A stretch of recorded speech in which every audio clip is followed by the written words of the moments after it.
He is Brigadier General, retired, Dr. Russell Howard from the United States of America.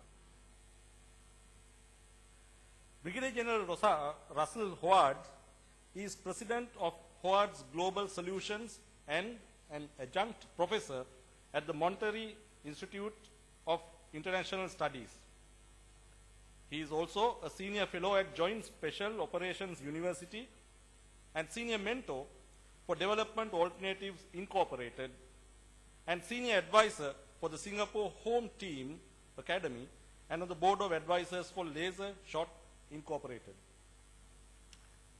Previously, General Howard was the director of the Jebsen Center for Counterterrorism Studies at the Fletcher School and head of the Department of Social Sciences and the founding director of the Combating Terrorism Center at West Point, USA. Prior to going to West Point, General Howard was an Army Chief of Staff Fellow at the Center for International Affairs at Harvard University and commander of the 1st Special Forces Group Airborne at Fort Louis, Washington, D.C. Other assignments include assistant to the Special Representative to the Secretary General during UNOSOM II in Somalia, Deputy Chief of Staff for 1st Corps, and Chief of Staff and Deputy Commander for the Combined Joint Task Force, Haiti, Haitian Advisory Group. General Howard holds a Bachelor of Science degree in Industrial Management from St. John's State University, a Bachelor of Arts in Asian Studies from the University of Maryland, a Master of Arts degree in International Management from the Monterey Institute of International Studies, and a Masters of Public Administration degree from Harvard University. It's a good day today because it's his birthday.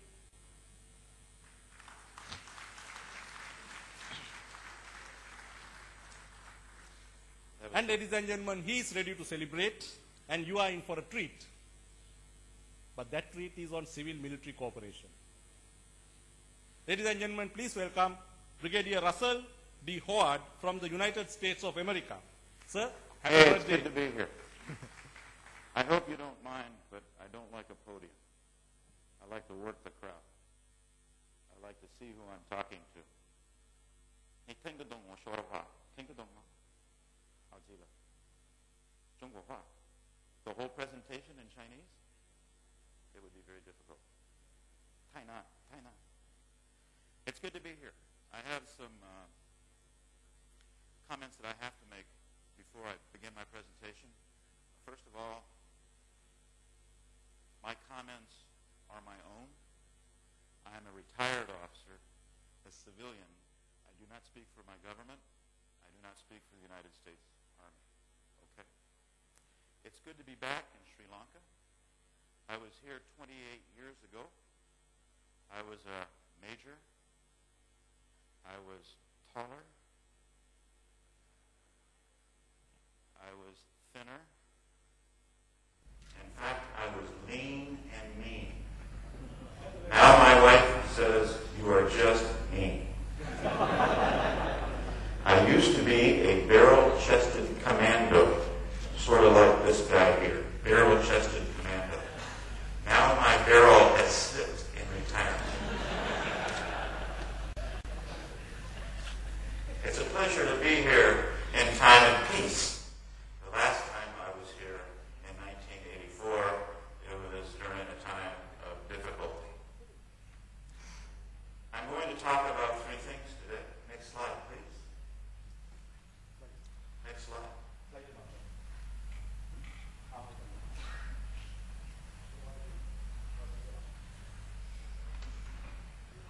That's a good man. Let's give him a round of applause.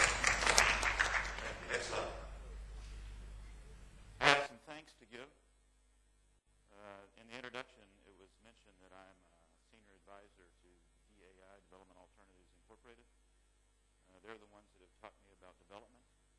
I'm a special forces guy, not a developer, but in 4 years for working with DAI, I've learned about development. USA ID. Next slide, please. No, next slide back. There you go. And thanks to Eva Chung. Eva is one of my research assistants at the Monterey Institute of International Studies. If you like my presentation, she gets all the credit. If you don't like my presentation, I am responsible and accountable. Next slide. It could not be a military-style briefing without an agenda, and this is my agenda. Learning from past failures. Now, talking about Sri Lankan reconstruction background is kind of redundant since you've heard presentations today about this topic. So me speaking about it very much, I only dwell on it just a little bit. So first I'm going to talk about failures, talk about some important statistics, and I'm going to talk about learning from past successes. And the past success I talk about may surprise you. May surprise you because it's historical in nature and deals with my country, not a country in the developing world. And some final thoughts. Next slide. I had a similar situation in Somalia to reconstruction, only it was a precursor to reconstruction. I was engaged in the demining, disarmament, and demobilization program in Somalia after Black Hawk Down. Next slide. Our program failed for several reasons. These are articulated. Unlike in Sri Lanka, where stability was achieved 3 years ago, stability was not achieved. We did not treat clans equally. We disarmed some clans. We didn't disarm other clans, which made it extraordinarily difficult. And some of you who have been or were in Somalia, you know the problems we faced. The demining learning curve, and I'm very impressed actually by the demining progress that's been made in Sri Lanka. Demining is very, very difficult work. I was engaged in demining operations in Somalia, also responsible for demining program in Cambodia, and an unexploded ordnance program in Laos. So I can tell you from personal experience, demining is very complicated, tough work. So from my perspective, what's been achieved here is somewhat remarkable. And we offered few alternatives in Somalia for clans or anyone within a clan or working for a warlord. We offered no real economic alternative. Next slide. You know the situation in Somalia. We had one possible success, and that was with the Sibari's National Police. It was the only organization in Somalia that had a national focus, that put themselves up above their clan or their tribe. When I was there, we asked them to assemble. Over shortwave radio, we asked them to assemble at certain points in Somalia, and they came. In their little battered uniforms, the Tyrolean hats that the Italians gave them, no weapons, sticks, but they came. And we trained them, gave them vehicles, weapons, and then, unfortunately, the United States, my country, decided to leave Somalia in the middle of a training program. I often think that had we stayed and we had completed the training of this national, next slide please, of the National Police Force, that Somalia might be a very different place now. These are old pictures of me. Next slide. The Sri Lankan experience is different than Somalia.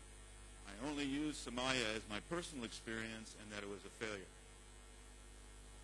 It was a failure. The Sri Lankan experience is different for these reasons. Demining, as we've learned today, is considered a success. I've heard various statistics, only 2% left. I mean, it really is remarkable. Next slide. Still, I don't think there's any way to not consider the problem serious. Problem that Sri Lanka faced serious. Compounded by the tsunami, that this pictorial slide doesn't, to me, it doesn't, it's perhaps not correct. And then it doesn't show the North as affected as much by the tsunami. But I have read otherwise. You probably know better than I do.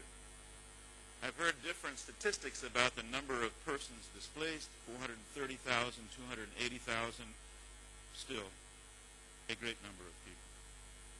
So I don't want to take away from the complexity of the Sri Lanka situation.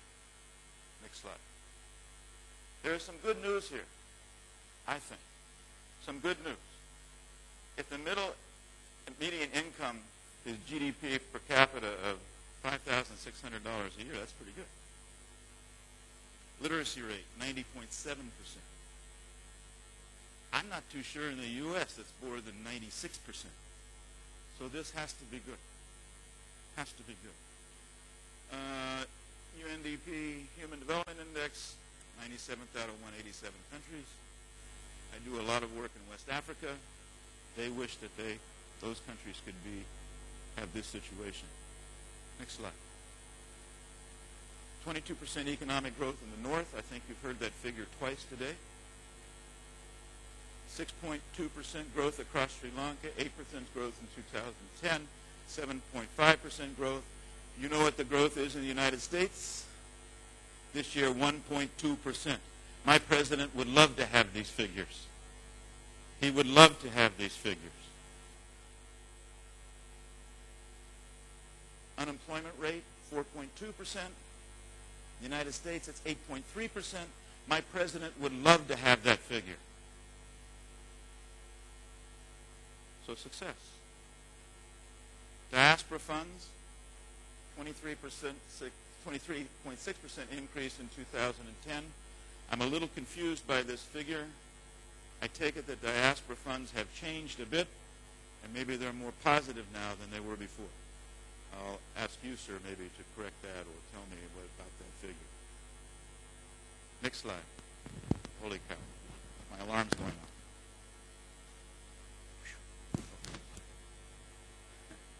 So this figure of 430,000 people displaced, some bad news. 23% of the population lives below $1.25 a day. Now that's what I've heard. But it seems to me if the median income is $5,260, then this figure could not be correct. Could not be correct. This is an important figure. And it's what I'm going to dwell on in my conversation today. Youth unemployment rate of 21.3%. If that's true, that's a problem. And I'll explain why. And a better slide. Next slide, please. I think I have a better slide. Most of you know, and my presentation is not about demographics.